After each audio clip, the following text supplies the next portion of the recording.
Good evening, everyone, and welcome to the 𝐼𝐡𝐞𝐫𝐞 Social Hour.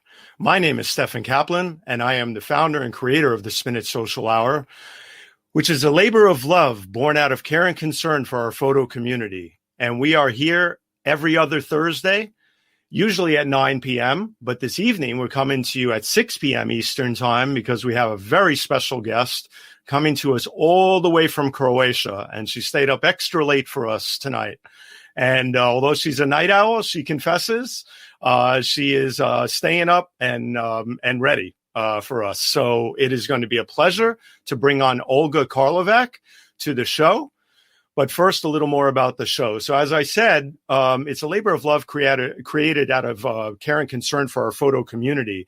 I started the 𝐼𝐡𝐞𝐫𝐞 Social Hour when the pandemic hit, because I really wanted to help photographers get their journeys out there, their work out there, and let everybody know more about them. So we are now 45 shows in, and we have been spanning the globe looking for some of the great photographers out there to let you see their work and learn more about them. We've had Renita Roy on from India recently. We've had Olga Karlovac from Sweden. And last week we had Roxanne Overton from San Francisco, and this week we have Olga on from Croatia. So normally we do a wonderful narrative with Olga, with their work, but I wanted to do something special for Olga because she had a beautiful piece of music composed for her work. So we're going to introduce her that way tonight. So enjoy this.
Wow.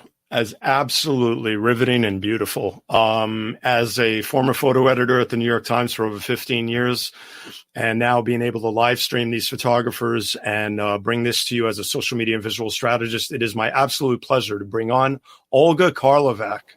Hi, Olga. Hi, Stefan. Hi. Thanks for having me. Oh, no, it's a pleasure. I became enamored with your work from the minute I saw it. It is absolutely riveting, stunning. It is quite the body of work that you've built up.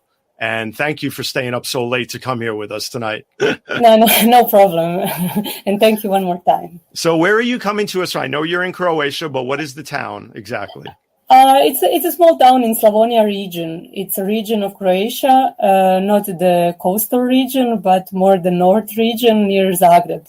People probably know more about the capital, Zagreb. So I generally spend my time there, but I'm just a little bit off now. It's a region. Of course. I think it's easier to just probably tell people Zagreb, right? Near Zagreb. Yeah. Basically, we are in Zagreb. Yeah. Sure. I noticed when I tweeted something the other day, because I hashtag Zagreb, somebody picked it up that way. So Edward's already here. Edward's a former guest and also a great photographer and supporter of the show. He says atmospheric, haunting, and gorgeous photos. Well, thank you, Edward. Thanks. So, one of the special things about the way we formatted the show, Olga, as you know, is that it's wonderful to be able to have a live engaged audience and bring people on from all over the world. We've had people from all over, from South Africa, from Germany, India, you name it. So it's wonderful to show your work to everybody and to have you tell your story. So I'm going to get started right away, and I'm going to ask you, so Olga, tell us your journey, how you got into photography, how you decided to choose the formats you've chosen, and then we'll start getting into some more of the work. Well, it's not a usual path, I would say. I'm a self-taught photographer.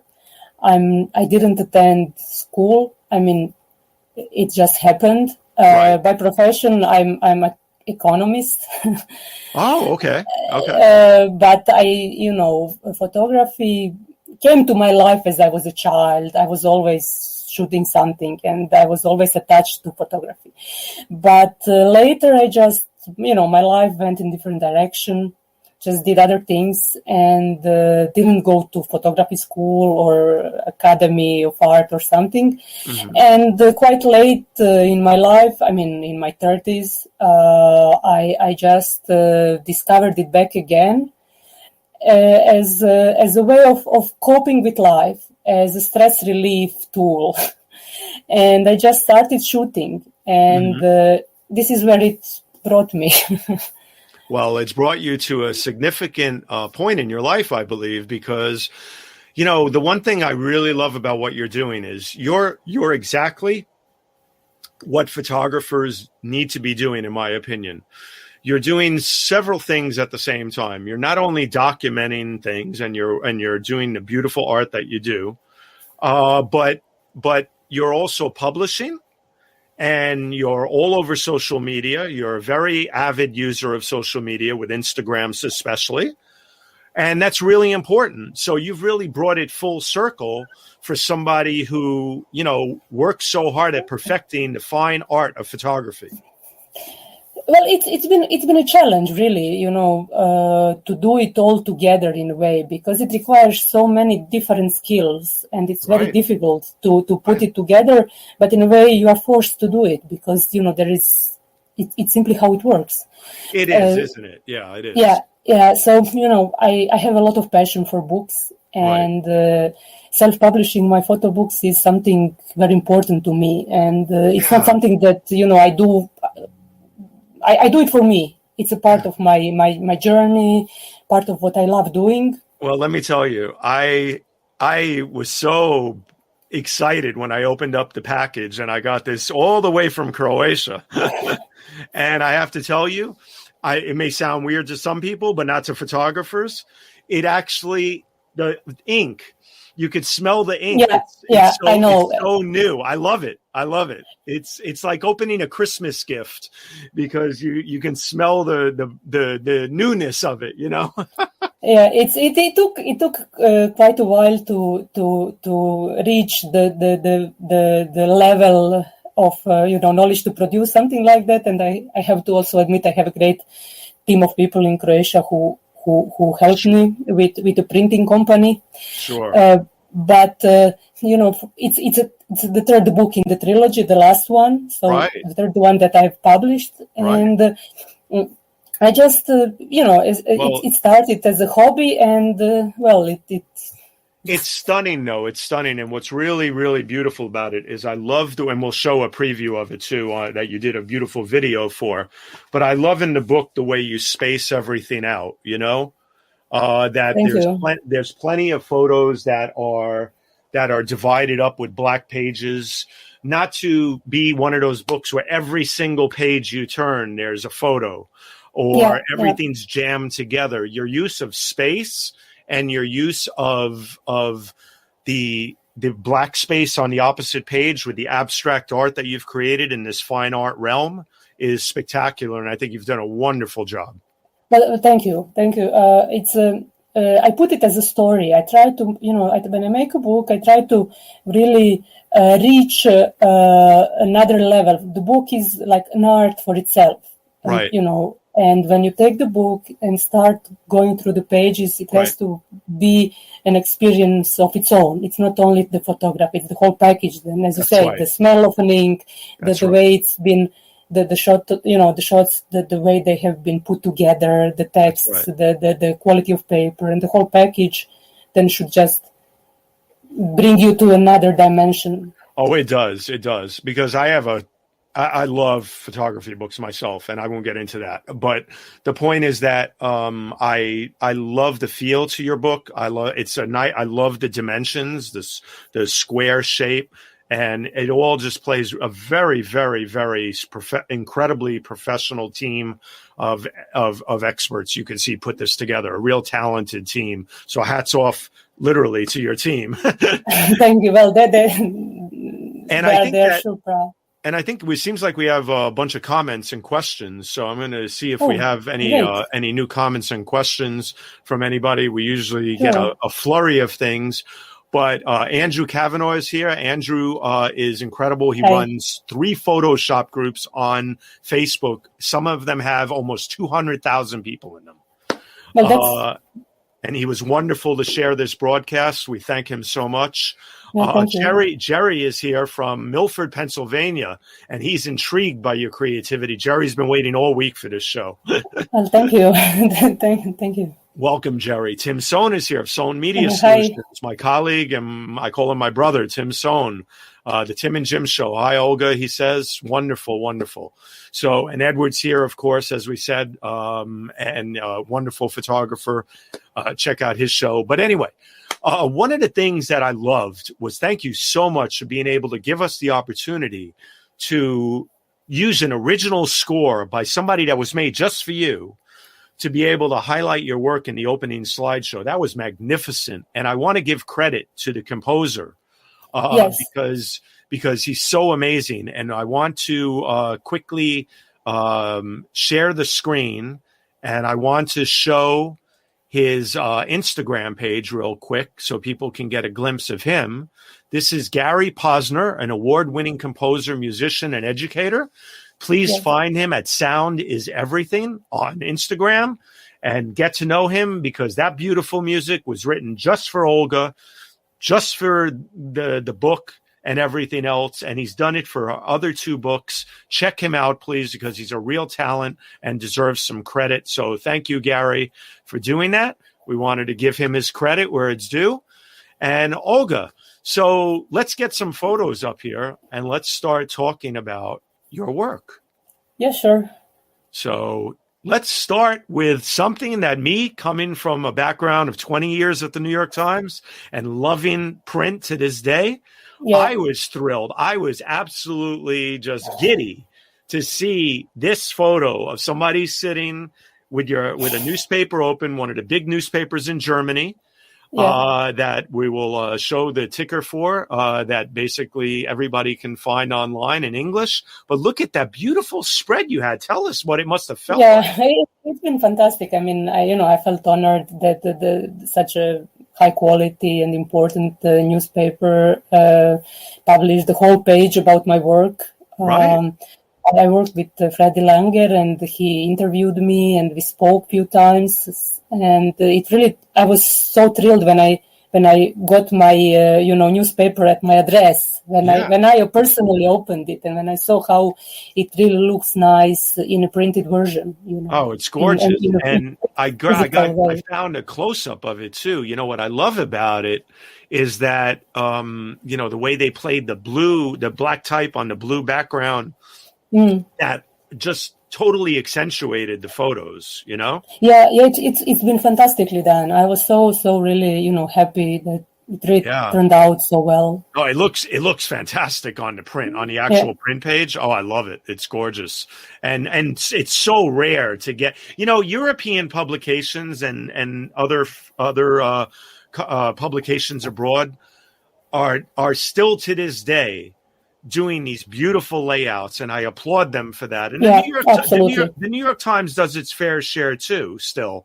But and I have to give my old paper credit that way.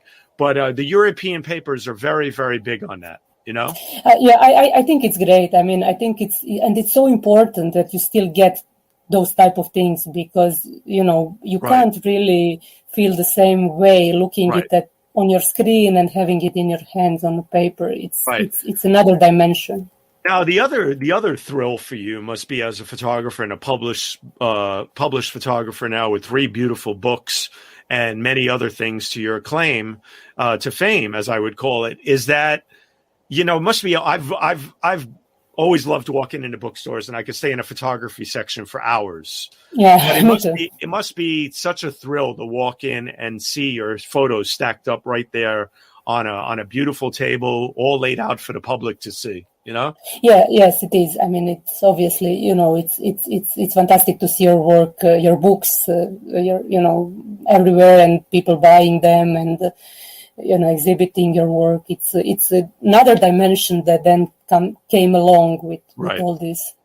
Right. And, besides print, besides books, there's also the thrill of a photographer, which I and many photographers have experienced, thankfully, is there's nothing like walking into a gallery and seeing your work beautifully framed and beautifully set up on the walls and organized just the way a master curator would do. And I love this. I picked this one because I love the way this curator set these up. Oh yeah, it was my friend Eugene from 𝐒𝐡𝐞𝐫𝐞 Gallery. He brought my work to many places, and he really put it really nice.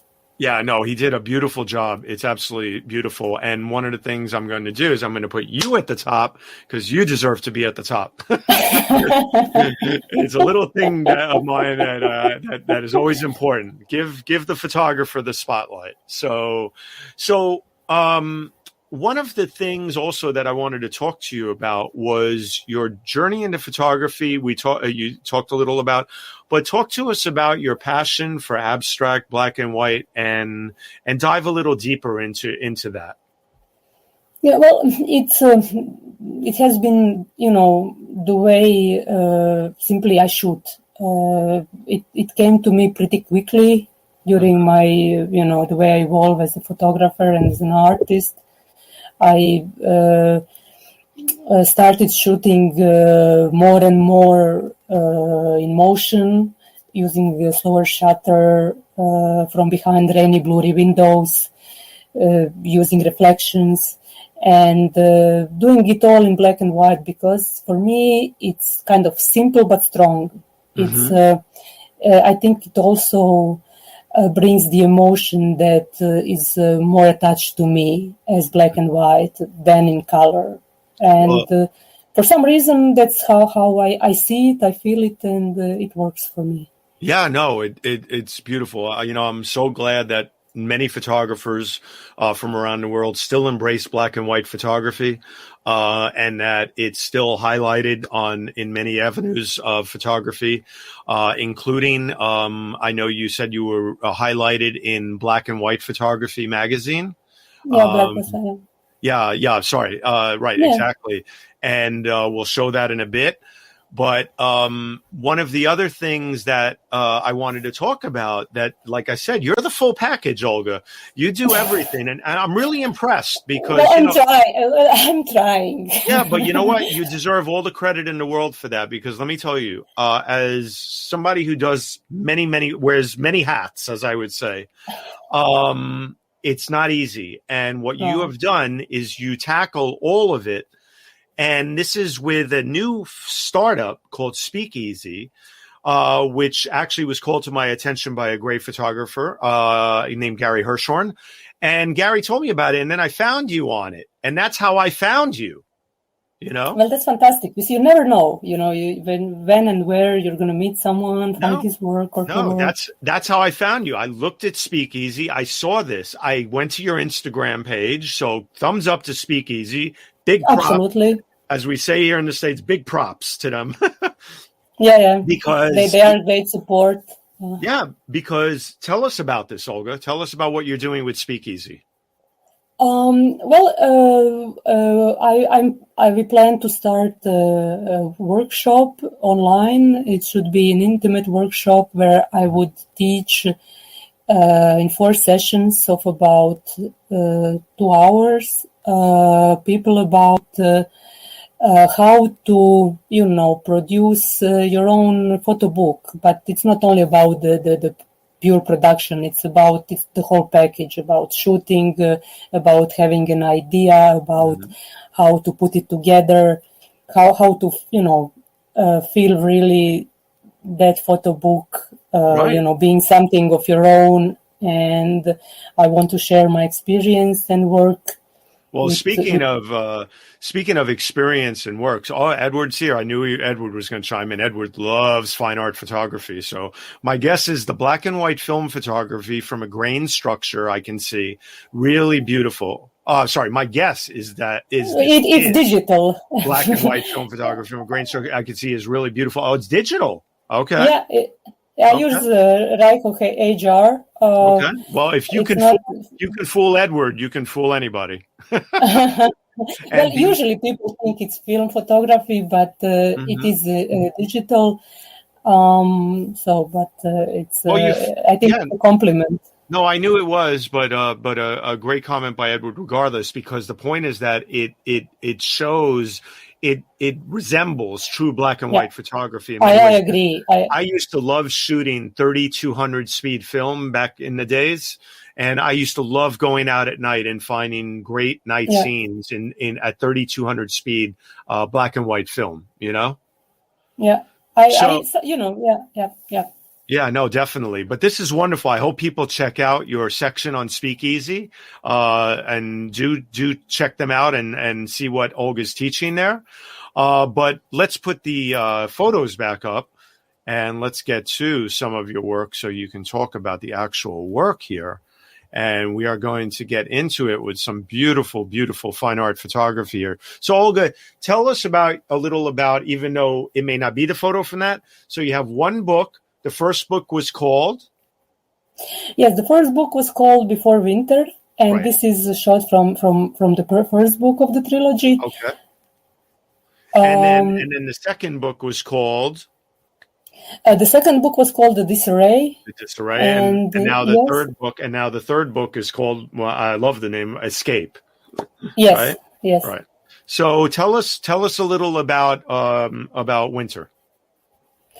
Well, it's this shot that you just put is from that book. It's my beginning of my journey, and actually I didn't even believe that, I started shooting for the book. I had an idea. I wanted to put it in a book, on a paper, and I just started shooting. It was autumn. And I love late autumn and I love winter. So as this was the time when I started shooting, I just gave the name Before Winter. And it took me a year basically to finish the shooting. And usually I give myself a lot of time. And when I finished it, then the whole process of putting it together started. And actually, this shot is at the beginning of the book. It's done in Dubrovnik. It's my hometown. It's been done with the slower shutter, just with some hand movement with the camera. Sure. And it was. Well, it's a beautiful, beautiful picture, and it's really I could just look at it and study the different elements of it all the time. Every time you look at this photo in different angles, it gives you a different perspective. I look right, I see the beautiful contrast between the brightness on one side and then the windows on the other side. And then you look down and you see that incredible shadow of the person walking towards you. And then behind him, another subject matter. It really, really, really beautiful. Really beautiful. Yeah, it's one of the shots I also really like of my shots. And it's one Yeah, no, it's gorgeous. So let me ask you a question. How does the history of Zagreb affect your work or your point of view? And also, how does the architecture and urban landscape in general of Croatia and these cities where you live guide you and direct you and also grab you to photograph the things that you do? Well, it's difficult to say because it is, it's a place where you live, where you've been born, and of course it affects you. It affects you how you think, how you see things, how you feel, and you can't escape from from your every day surrounding. Right. And I think it influenced me a lot. But also, it's very difficult to say how. I think it can be seen in my photography a lot, because the architecture and the scapes does show a lot. And Right. I would say quite moody, quite emotional, and it affects me, I would say, and it affects my art. Right, right. And also, what is it about? I mean, I note all the different figures in your photos, in your creations. A lot of movement, of course, created by the way you photograph it with with slow shutter speeds and everything. But also the what is it about the people and the people of Croatia, and also just the life in Croatia is what I'm trying to say, that lends itself to what you're doing in terms of how you're capturing life there? Sorry, I have a problem with the sound. Oh, no problem. Can you hear me now? Yeah, but it's kind of... okay, let me see if I can fix that for you. Hold on 1 second. Yeah. Let me go here. Is it because of our... I don't know. How about now? Is that any better? No, should I refresh the page? You could go ahead and try that real quick. Sure, go ahead. Hold on 1 second, folks. We'll bring Olga right back in. Sometimes these things happen where we might have a technical moment, but we're going to fix it. We can hear her a little, but she needs a little better reception with us. Olga, how's that? Any better? Not really. I mean, it's. I can hear you, but it's not perfect. I might try to maybe move my laptop. Okay, let me try any better. No, it's better. Now it's better. Now? Okay. Yes. Okay. Yes, Sorry about that. Okay. No, it's probably because of internet connection. It could be, but we're good. We're good now. Good now. Yeah. So I was asking you basically about life in Croatia, life in Zagreb, life throughout Croatia. What is it about that you see every day, that you've grown up around, that you've been around, that you experience? What is it about the life there that attracts you to photograph the way you do and capture the moments that you do? Well, I think it's evolving country. It's a country that has been going through a lot lately and in near history, and definitely it's I would say it does affect. I mean, but it's more in some subconscious way, because you just go out and shoot the way you feel and how you see things, and all the impulses that simply come to you just bring the work the way it is. I mean, Croatia is a small country. It's a country that still tries to find its own place in the world in a way, and right. But at the same time, it's a country with very rich history and with a very rich architectural background. So it all kind of, I think, is represented in the way I shoot the people, the way they look, and the scapes, and the energy and the emotion.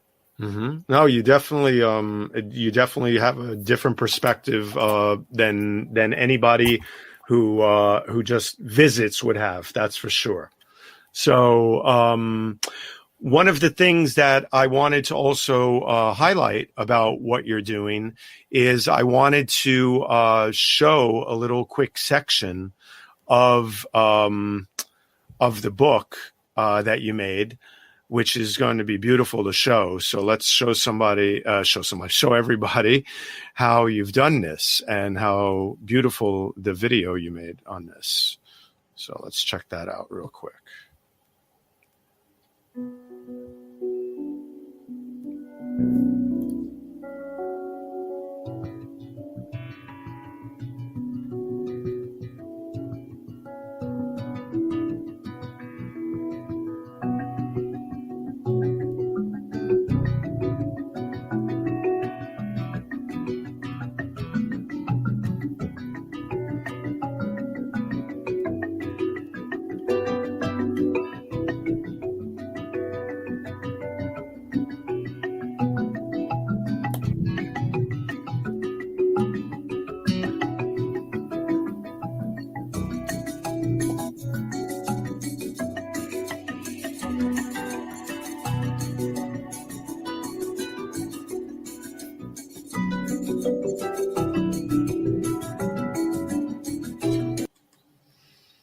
So that is just beautiful, absolutely beautiful. I have to tell you, I love the way you display the books online on your website to be able to show people and give people a feel for your work that way.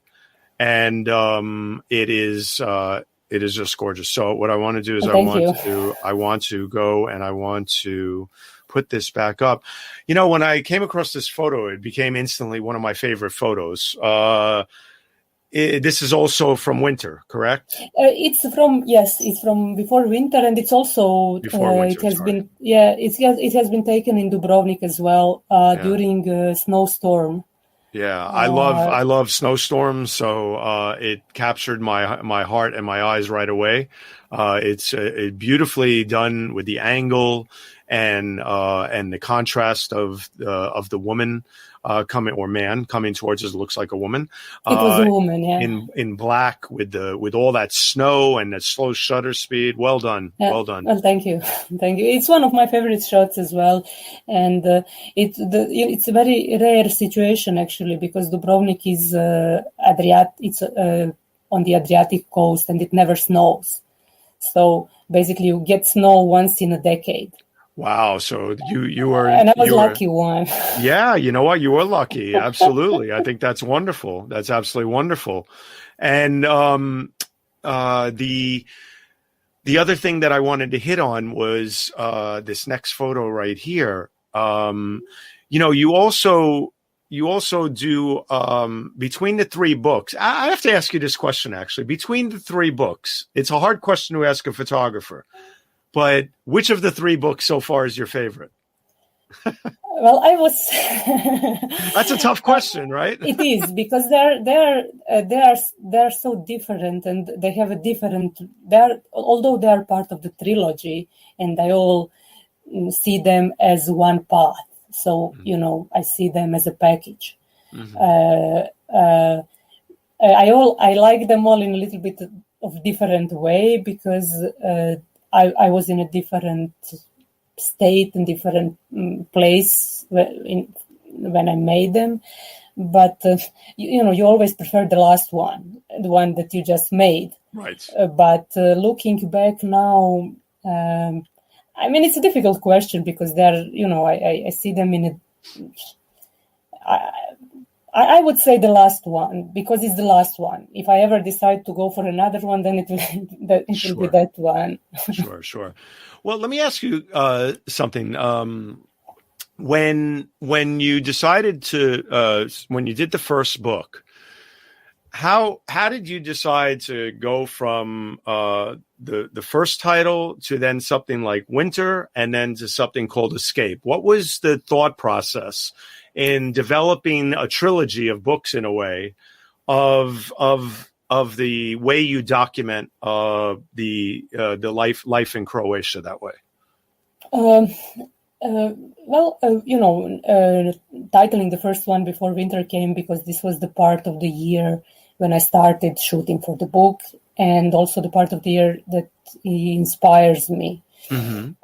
That time just before winter comes, just before, you have first cold days, first snow, right. And that's why Before Winter. And then the second one, it really represented the way I felt, the way things were happening. It was mm-hmm. a kind of, it was a feeling, and it came to me, and I sure. felt it was the appropriate title for the book. Okay. And when I started shooting for the Disarray, I made a decision to make the trilogy, and then I finished it with Escape. And well, Edward says, I love how you show us just enough, but not everything, in crazy detail in the photos. Yeah. An amazing approach that leaves us all in great thought of where we are when we view the image, a journey to another world. And that lends itself, Edward could have written the introduction to your book. Well, this is fun. I really love the way he expressed. He has a beautiful way of expressing his thoughts about photography on the show, and I love that his contributions are weekly. He's a great fan of the show, and like I said, his show with us was great. But I wanted to quickly, alluding on that, I wanted to go quickly to. Hold on one second. Sorry.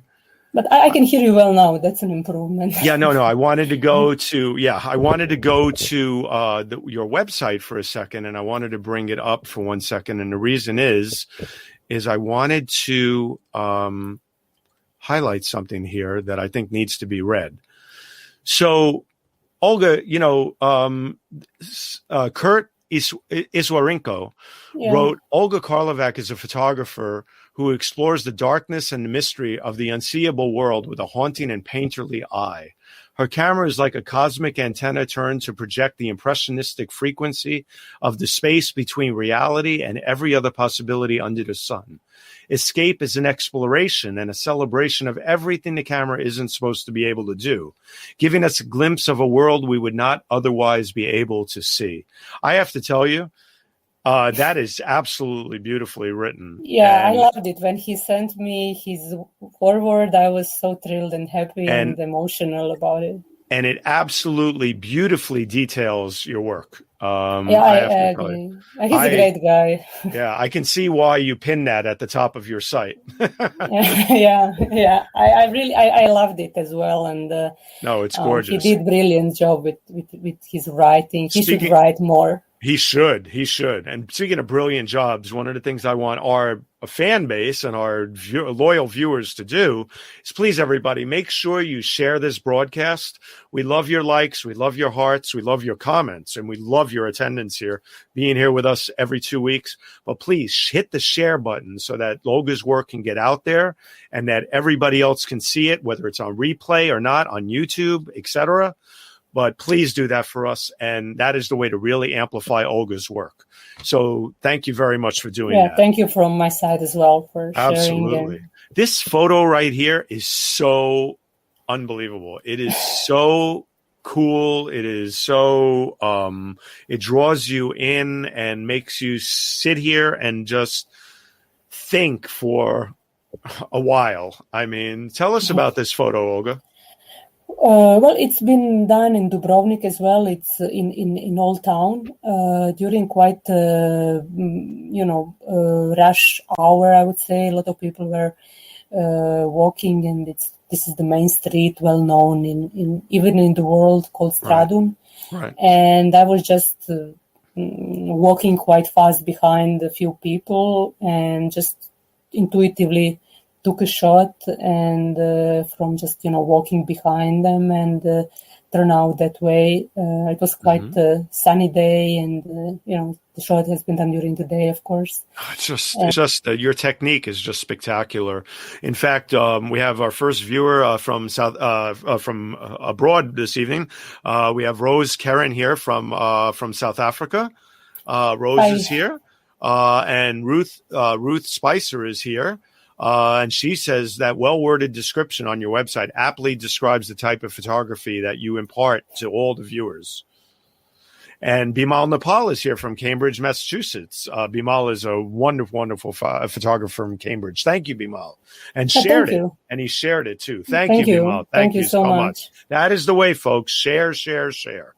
And Edward says, once again, it is an unworldly, subconscious look to it. I love his writing. I love Edward's writing. I have to say that it really grabs me and kind of really...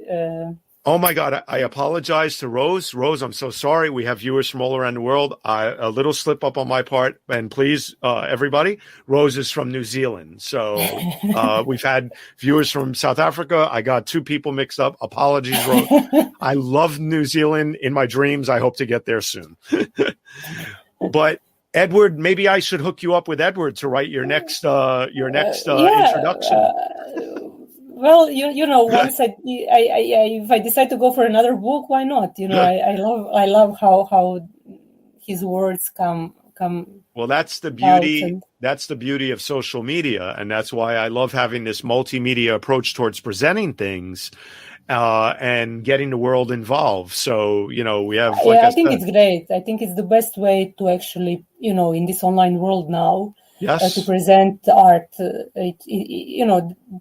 This really works. Good. I'm so glad you like it. Made me so happy when you liked the format, and also the fact that you were pleased really enjoyed this format. The way the photos are curated, because I take a lot of pride in doing that opening slideshow for photographers. But I know, and I loved it. Oh, thank you. But let's get back to your work here. Let's go through a few of these here. Another just absolutely stunning image, and then wow, this has so many components to it. I'm going to take, because I couldn't examine all three books, but I'm going to take a stab at it and say that this was on a train platform. Yes, it's been done in Zagreb at the main train station. Okay. And this is a reflection shot. So right. It's a reflection in glass, and these things you have on the photo there from the dirty wall behind right. the glass. That's right. how I all those dirty lines and the small dots. That's the dirt from behind the glass, the wall, and its reflection. I think I love photographers that use reflection really well. It's such a subtle but yet powerful thing to use. Yeah. I used it quite a lot. Right. Reflections. So this is where I'm going to bring Jonathan on, because Jonathan is our great co-producer who helps me so much every week in keeping my act together, in bringing this show together and everything else. But he's a student of architecture and an incredible writer himself and everything. So Jonathan, welcome. Nice to see you. And I'm going to let you ask a question, which I know you'd probably love to ask of Olga, considering her beautiful fine art photography and also her use of architecture and streets and stuff in her photography. So go ahead, Jonathan. Because of my interest in the urbanscape and in urban planning, I was very much drawn to how you use architecture in your photography, particularly with people and how they relate to architecture. And I wanted to know more about it. Well, it's a very interesting question, I have to say, and it's been asked for the first time. I usually, my photography is intuitive, and I usually spot something and I just click. So it doesn't happen in a way that I prepare my shots, that I look at the landscapes and the architecture and then wait and then put the people in or something. It just happens. But, I think architecture and all these scapes really affect you and inspire you, I would say, to shoot more. And then this is the end result. Because it's where I was born, it's where, I live all my life. So it affects you, and you put maybe even subconsciously together the people, the scapes, even, shooting at night, shooting during the day, it's all different as well. So I think it's all part of one big picture, how you intuitively shoot and see things. Right. I don't do it aware of it. I just do it. Well, we have an interesting comment from Rose. I'll block myself out here for a second. It says, photos are interesting. I'm going to Melbourne soon. Such an awesome place for street photography. So we already have people drawing comparisons to street photography and where to shoot. So this is a good question, Jonathan, I think, Olga. It just popped in my head. We had so many questions for you, but what other cities that you've traveled to really capture your interest as much as your home town and city and areas? Well, actually, I need time to start shooting at a certain place, certain town or certain position, certain places. So most of my shots are from Dubrovnik and Zagreb, and both of those places are places where I spent a lot of time, right? And that I feel very familiar with, and right. So that's why probably I feel attached to shooting there. Right. I didn't shoot much anywhere else, actually. I have few shots from London. I did them when I was traveling there more because of my photography and exhibitions. Right. And I have a few shots from other cities in Croatia where I accidentally, spend a little bit more time.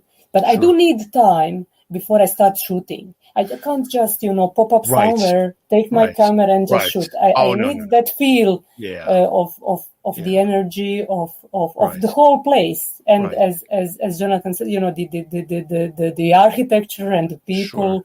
And then it just comes to me and I start shooting, and then it just works. Jonathan, you have another question, it seems? What would be the one place you would most like to shoot buildings and people and things like that that's not in Croatia? I'm not sure, actually. I think I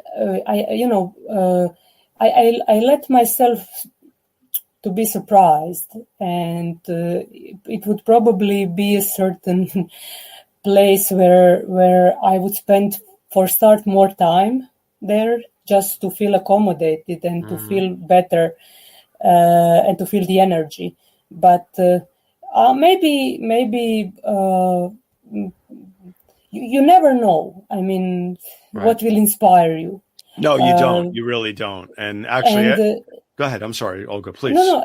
It's sometimes you feel you just made enough shots somewhere, and then you wake up and something else inspires you. Take your camera and shoot again. Right.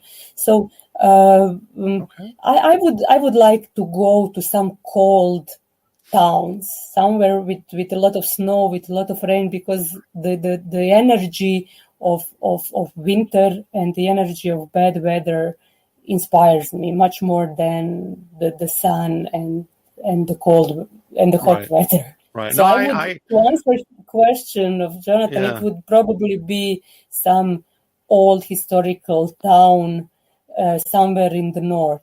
Right.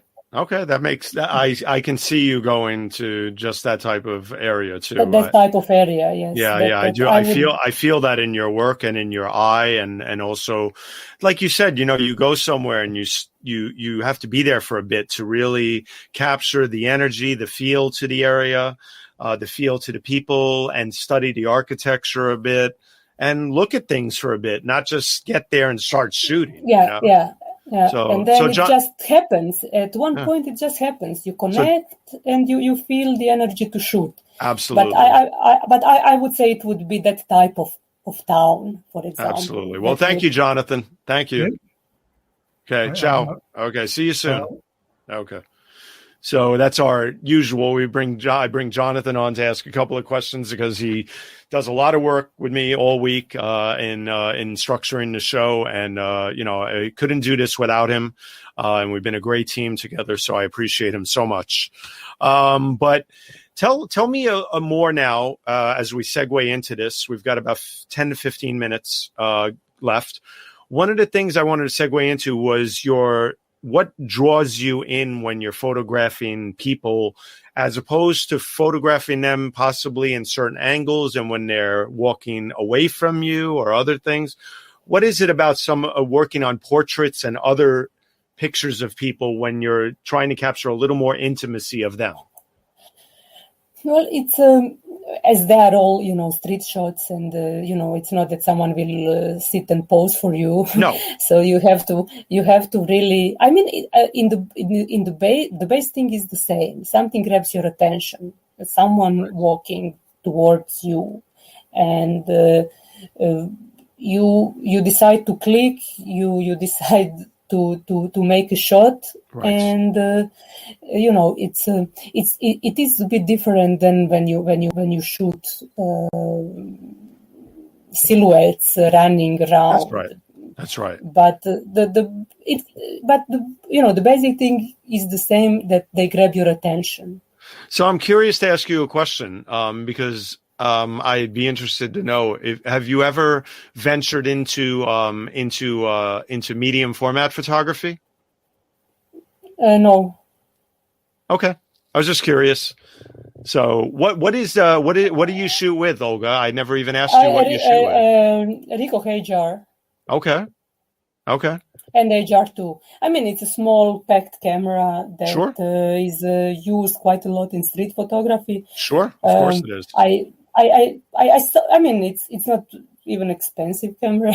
Right. I mean, I started with that's my second camera. First, I had something else, but since I started with that camera, I felt really good with it. I've always said. Go ahead. I'm sorry. Please finish. No, and since I've started with it, I never felt a need or desire to change. Right. And right. No, listen. When you get comfortable with a piece of equipment, it becomes like your other hand. Yeah, in a way, yes, for sure. Well, it becomes an extension. It becomes an extension of you. Yeah, I mean, there's no doubt about it. I had very certain cameras for quite a long time when I was shooting black and white and other things, street photography back in the days, and I became very enamored with my Nikon EM. I never left my Nikon EM out of my hands. yeah. I loved it. You just pick some camera, and just attach to it, and right now. Of course, there's also you've done other types of things too. You've done some self-portraits. Yeah, you've that's done other one of things. them. Yeah, right, yeah, I can tell and stuff. What is it about doing a self-portrait to do it in a similar way, the way you do with your street photography? How do you manage to think of what you're trying to capture in a self-portrait to keep with the style that you do? Well, it's also kind of urge and need to do it, and I just feel let's see how it's going to turn out. Right. And I experiment, and you never know how it's going to look, and that's something that is always a new chapter, and it's always interesting to see the end result. And it's different, of course, than when you shoot on the street and around, but it does have a similar style and a similar feel.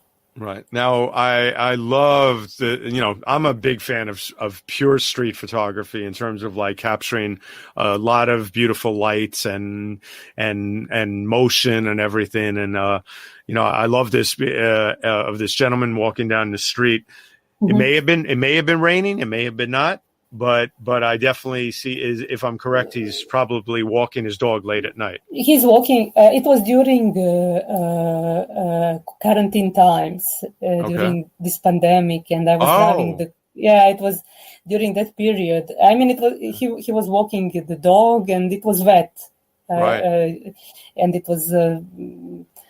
I was driving and just saw him. Actually, it's not far away from my apartment, and just beautiful. Quick shot from the car. Isn't night photography something so special? Yes, I love. It's for me. It's I love shooting during the night. And, there's something really magical also about walking around with your camera. I always found when I was doing a lot of street photography in black and white back in the days in Greenwich Village. There's always something special about walking around the streets late at night with your camera. It is. I mean, it's a different feel. It's a different energy than during the day. Yeah. And also, I love it when it's dark and rainy, because the reflections of water and light. Yes. Oh yes. It gives completely different everything. No, it does. It does. I grew up in the village, and I lived for a good period of time in what's called the meat market in Greenwich Village, in the West Village. And the meat market was an incredible place to like photograph certain things late at night, because you had these really old streets with all kinds of meat factory doors and hooks hanging up, and anyway, but beautiful.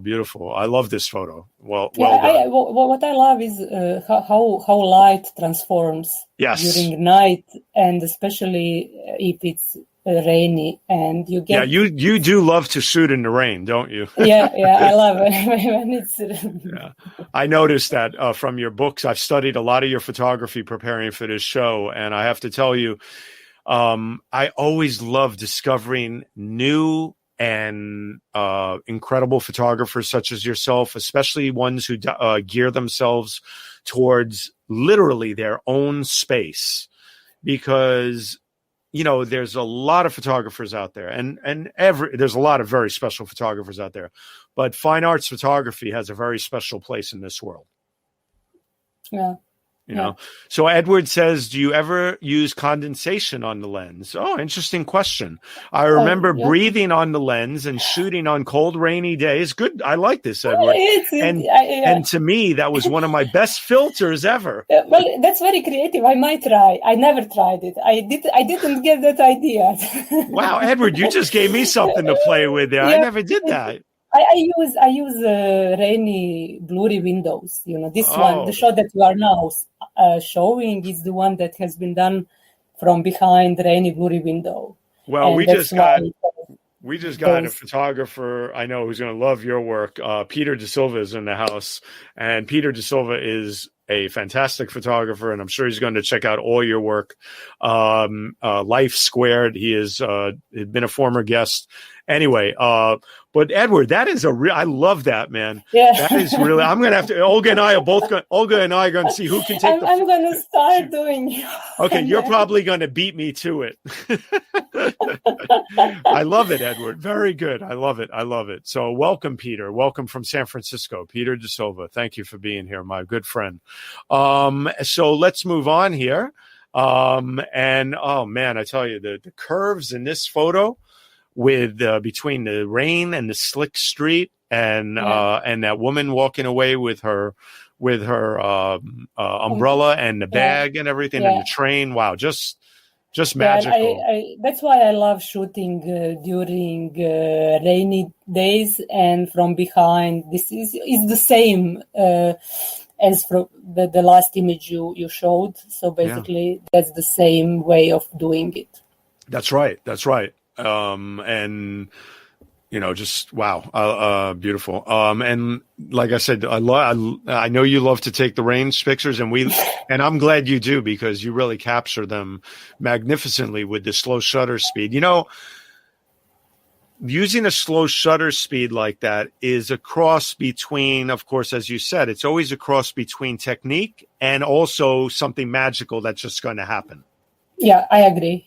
I agree. Well, because like you said before, Olga, right? It's a cross between the components of the slow shutter, the light, and then there's the chance factor of what you may have captured that nobody can predict. Yeah. Yeah. No, and in this photo, what else, Olga? What else would you say about it? I mean, well, I would say I remember. For this one, I do remember a little bit more. For some, you don't remember for all the shots you made. Of course not. Right. For this one, I remember it's been really moody and dark day. Generally, It's been one of those days when everything feels that way, and it's. I've been standing in the tram at the back of it with the window in front of me, and everything was wet, and the light was heavy, and it was quite dark. Okay, well, Andrew says the strong contrast reminds me, and actually he's right, absolutely on the money, Andrew. Andrew's got a great eye, and he's got great technique with Photoshop and other things. He said the strong contrast reminds me of etchings in printmaking. Yeah. What's that? What? Etchings is sort of like when you would take a charcoal pencil and do an etching, It does have that feel to it. Yeah. It does. I've heard it before. Quite a few of your photos have that feel to it, and that's a very special quality. That's a very special quality. I've heard it before, and I take it as a compliment. Oh, absolutely. It's like they appear. Absolutely. It's like a ballet of umbrellas, and it is. It's a ballet of umbrellas, people, and the rain and the contrast just makes it the perfect image, you know? Yeah, I love that one. Yeah, it's a winner. It's a winner. Absolutely. I'd love to see this one like on a nice gallery wall, nice 16 by 20 size, you know. Yeah, it has been already shown. Yeah, 16 by 20 might be a bit big. Maybe even 11 by 14. Yeah, what's that in centimeters? 11 by 14, I have to check. But regardless of the size, it's it must make for a beautiful print. It does. I mean, I made a couple of them for customers and for exhibitions, and it does look really, really well. Like I said, the work is stunning. The work is magnificent. And one of the things I wanted to do quickly was also, as we're drawing to a close here, is I wanted to show everybody quickly the air. So you were also featured. To close it out with a shout out to Black and White Photo Mag on Instagram. Everybody should follow them and check them out for the art and the beauty of black and white photography. Black and White Photo Mag made a beautiful, beautiful spread of your work in print. And they said, we love the haunting work of Olga Karlovac. See the current issue of Black and White Photography, Black and White number 243, the issue. Available all over. You can check it out. But that was very kind of them to give you that spread. And actually, they showed some of the photos that we showed here. So that's wonderful. Yeah. Okay, but that's great. So you've had a really good run. But you know what? There's nothing that replaces, and I'll say this honestly, there's nothing that replaces the hard work that you put into your fine art photography. And we thank you for your dedication to the craft.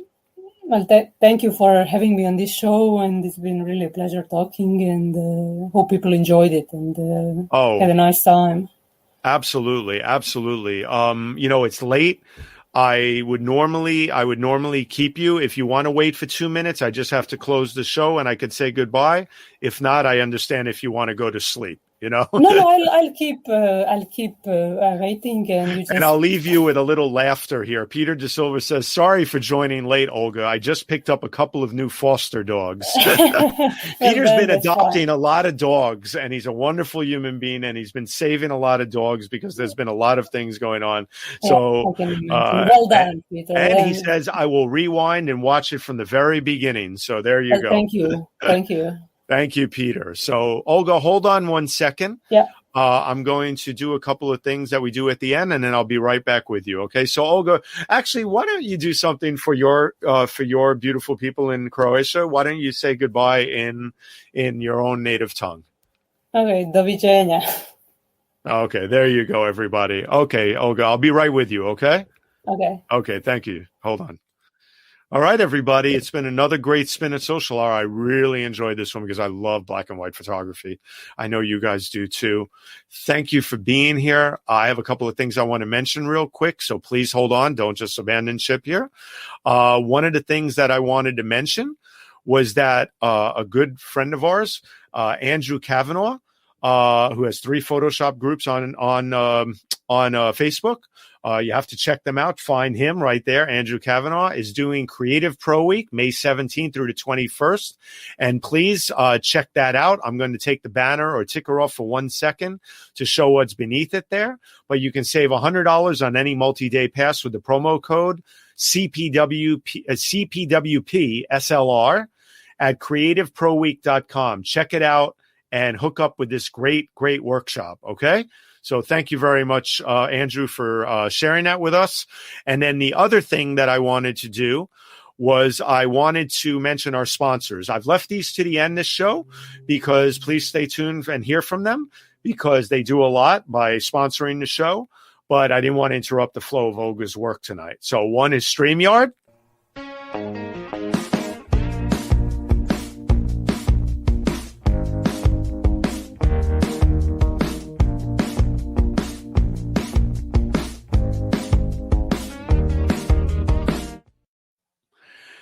StreamYard is the best streaming platform around. I am in love with it. It's changed my life as a social media and visual strategist and now a live stream producer for many organizations and people out there. And I have to tell you, they've brought it to the foreground, and that's why I'm able to bring you all of this work every 2 weeks and do it the way I do it as a multimedia component and show. Thank you, StreamYard. Thank you, Gage and Dan, for doing all you've done.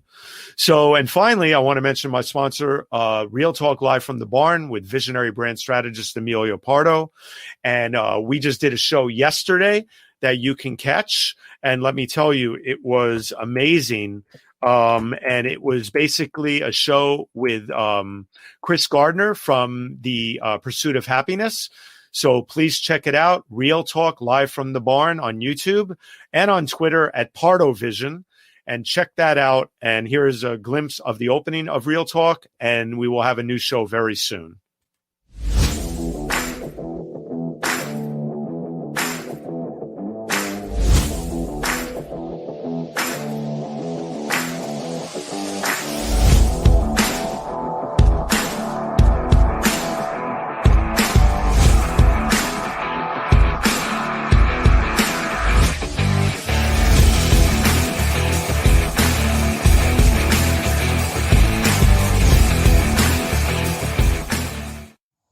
Hi there. Welcome to Real Talk Live at the Barn.